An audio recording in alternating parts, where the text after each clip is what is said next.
Ross. It's a heritage location. You go there to get in touch with the colonial history of Australia. You don't go in there to be transported into the Japanese manga world. And of course, this is one of the fascinating things, that Ross has been transported into this manga world through no role of their own. It was very much improvised and appropriated by Japanese visitors, and wasn't until 4 or 5 years after that trend began that locals began asking questions. Why are they coming here? What do they see here? It doesn't make sense, particularly because it's predominantly young female tourists and difficult to get to. And we'll move on. Anyway, what I'm looking at is the synergy between the two. So again, clearly a lot of fan interpretation working to move between both the real location and locations that are inspired by. So what I want to look at is just some of the defining characteristics of being a Kiki fan and a tourist. And again, the kind of expression of this. As you can see, there's this wonderful creative outpouring of identity and identification towards Kiki, drawing Kiki's image. In the bakery room, you can watch the Kiki show as well as their recordings of some of the TV shows. So there's this very immersive environment. What I feel is the key frameworks that are being operated around being a Kiki fan is this idea of coming-of-age story. And of course, for those that know Majin no Takubin, it's all about a coming-of-age story. It's a 13-year-old witch who is becoming a full witch, has to leave home and find herself in a new village to become their witch.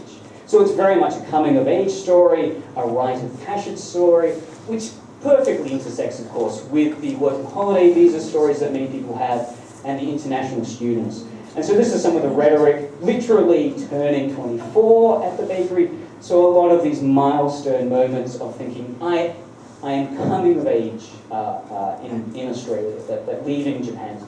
So I just run you through some of the representative examples of this identification process between fan and text and translating into the real. So there were many quotes like, I think my working holiday life is like Kiki's life.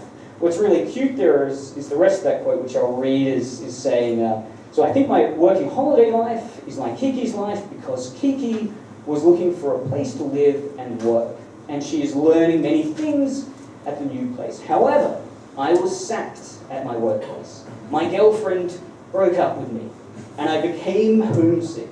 Anyway, I'm so happy you stayed at the bakery today. I want to say to my parents, thank you very much for letting me go to Australia. And again, these narratives are repeated throughout, these ideas of, God, my life in Australia sucked at times. It was really full of a lot of crap. But by the end of it, I've really been able to overcome this, and now at the Ross Bakery, it makes sense to me. I'm watching Kiki. And this is repeated throughout. A lot of people talking about the dreams that come true. There's increasingly Kiki paraphernalia there, including the Gigi doll, cat, and the witch's broomstick.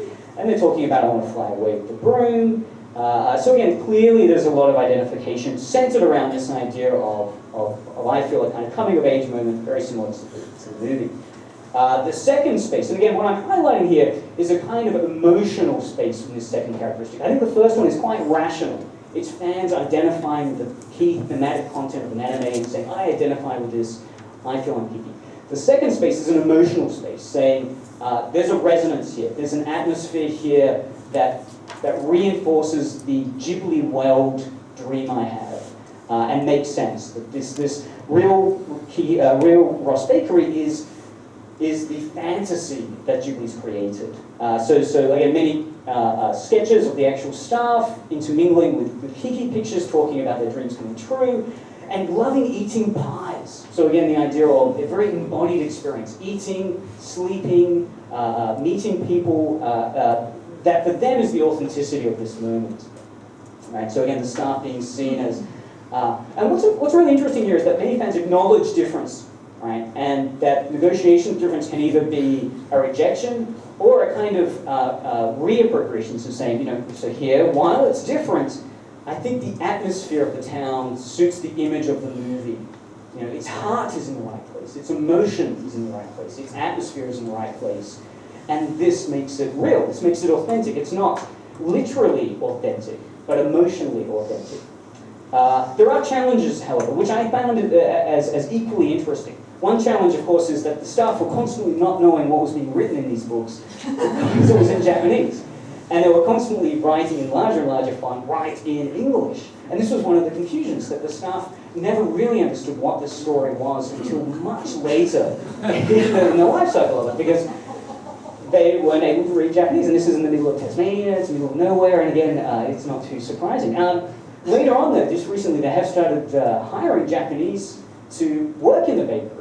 So again, literally becoming kind of key here as well. But many people are very upset by differences in atmosphere. And what's interesting here is that while that atmosphere emotionally resonates positively, it can, moving to conclusion now, it can almost emotionally reject that space. So when I want to run through here, the kind of representative images of kind of, you're hitting Ross at the wrong time, in the wrong place. You're thinking, oh my God, this is not Ghibli. This is something else. And what I quickly want to characterize now in my conclusion is this moment of rejection, of crisis of the fan, of feeling betrayed.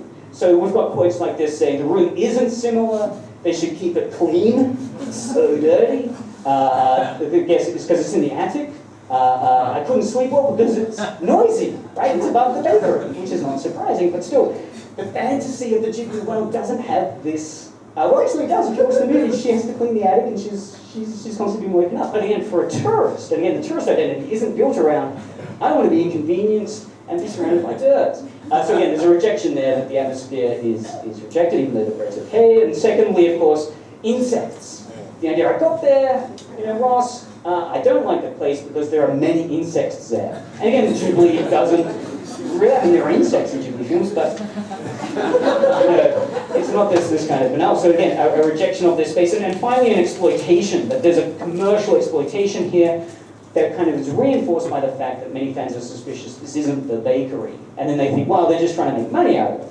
So again, the bakery owners are very careful with this. They only try to very subtly sell little Ross Bakery witches, they call them, to try to avoid what they might be concerned about with copyright licensing. But again, this is a kind of representative quote. So yeah, I like it, but the owner is a businessman at heart because he promotes the room as Kiki's room. Implying that, again, there's a critique here that they're just wanting to exploit the fan. And again, it's one of these very fine lines with anime tourism around the improvisation and discovery of authenticity by fans compared to the commercial appropriation and marketing of that. And again, I think there's a tension there. So just to conclude, again, what I find fascinating about this story is that its origins have been debunked. And the Ghibli quote was about 5 years ago now, where they said, we don't know what's going on. We never went there. But it continues, and Japanese tourists are flooding through there still. And again, for a location which is impoverished, poor, struggling to compete with international sites, it's amazing to hear Japanese tourists saying, well, we were going to go to Uluru and Sydney Opera House, but then we heard about the Ross Bakery. And we had to go there, of course. And again, it's all about repositioning those hierarchies of taste. But again, there's no guarantees, is what I'm saying. While some fans get to the location and draw upon the similarities in atmosphere to overlook differences or go full into identification, others reject it outright and say there's something very bad here. So again, negotiating that paradox is what I think this is. I'll end it there. Thank you for your time.